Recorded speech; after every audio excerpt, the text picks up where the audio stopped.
এক নতুন গল্প, স্বপ্নের উড়ান আর সত্যের আলম।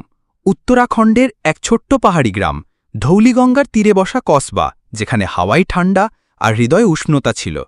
এখানের মাটিতে পরিশ্রমের গন্ধ ছিল, আর প্রতিটি ঘরে স্বপ্নের ছোট ছোট চিনগাড়ি জ্বলত।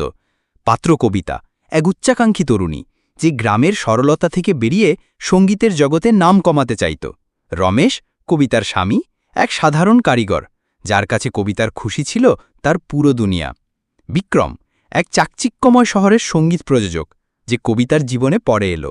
গল্পে কবিতার কণ্ঠে ছিল জাদু। যখন সে ধৌলিগঙ্গার তীরে বসে গান গাইত, তখন পাখিরাও থেমে যেত। একদিন সে রমেশকে বলল, আমি আমার কণ্ঠকে দুনিয়ার কাছে পৌঁছে দিতে চাই। আমি মুম্বাই গিয়ে সঙ্গীত শিখতে চাই। রমেশ তার চোখে ঝিলিক দেখল আর বলল, টাকার অভাব আছে কবিতা, কিন্তু তোর স্বপ্নকে আমি কখনো মলিন হতে দেব না। আমি দিনরাত পাথর কাটব, তুই শুধু তোর গানগুলোকে উড়ান দে। রমেশ তার প্রতিশ্রুতি পালন করল। সেই দিনে খনিতে পাথর ভাঙত, রাতে কাঠের ছোট ছোট খেলনা বানাত। তার আঙুলে রক্তের দাগ পড়ে যেত, কিন্তু প্রতি মাসে সে কবিতার জন্য টাকা পাঠাত। কবিতা মুম্বাইয়ের এক বড় সঙ্গীত প্রতিষ্ঠানে পড়াশোনা শুরু করল। সে দিনরাত পরিশ্রম করত, নতুন রাগ শিখত, আর ধীরে ধীরে তার কণ্ঠ শহরে গুঞ্জন তুলল। রমেশ গ্রামে থেকেও কবিতার প্রতিটি খবর রাখত। যখন তাকে জানা গেল যে কবিতার প্রথম গান রেডিওতে বাজল, তখন সে গ্রামবাসীদের মিষ্টি বিতরণ করল। কিন্তু কবিতার দুনিয়া এখন বদলে যাচ্ছিল। সে স্টুডিও, পার্টি আর চাকচিক্যে হারিয়ে যাচ্ছিল। রমেশের ফোন এখন কমই উঠত, আর তার চিঠির উত্তর দেওয়া যেন ভুলেই গিয়েছিল। কয়েক বছর পর কবিতা এক বিখ্যাত গায়িকা হয়ে গেল। তার নাম প্রতিটি সংবাদপত্রে ছাপা হতো, প্রতিটি টিভি চ্যানেলে তার আলোচনা হতো।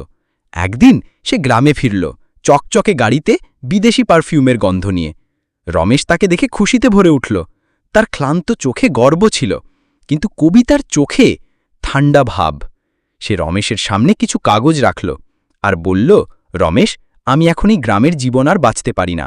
আমি অনেক উচ্চতায় পৌঁছে গেছি, আর তুই শুধু একজন কারিগর। এগুলো বিবাহ বিচ্ছেদের কাগজ। রমেশের হৃদয় ভেঙে গেল। সে শুধু বলল, কবিতা, তুই আমার প্রতিটি শ্বাসে বাঁচত। আমি তো শুধু তোর স্বপ্নগুলো বাঁচিয়েছি, কিন্তু আজ তুই আমার অস্তিত্বকেই মুছে দিলি। কবিতা পিছন না ফিরে শহরে ফিরে গেল। মুম্বাইয়ে কবিতা বিক্রমের সঙ্গে নতুন জীবন শুরু করল।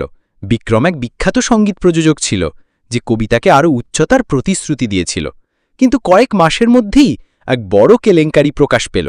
কবিতার একটি গানের উপর চুরির অভিযোগ উঠল। তার নাম কলঙ্কিত হল। স্পন্সররা পিছিয়ে গেল, ভক্তরা মুখ ফিরিয়ে নিল, আর বিক্রমও তার সঙ্গ ছেড়ে দিল। কবিতা একা রয়ে গেল একটি খালি ফ্ল্যাটে, যেখানে তার কণ্ঠ এখন শুধু দেবালে ধাক্কা খেত। নিষ্কর্ষ, একদিন কবিতা ধৌলিগঙ্গার তীরে ফিরল। সেখানে রমেশ এখনও পাথর কাটছিল, সেই সরলতা, সেই পরিশ্রম। কবিতা তার কাছে ক্ষমা চাইতে চাইল, কিন্তু রমেশ শুধু মুচকি হেসে বলল, কবিতা, আমি কখনো তোর সঙ্গ ছাগিনি, কিন্তু তুই নিজেকে হারিয়ে ফেলেছিস। বার্তা, বড় নাম নিশ্চয়ই করো, কিন্তু সেই হাত কখনো ছেড়ো না যে তোমাকে তুলতে নিজে ঝুঁকে পড়েছিল। সত্যিকারের ভালোবাসা আর নিষ্ঠাই জীবনের আসল গহনা। ধন্যবাদ দেখার জন্য।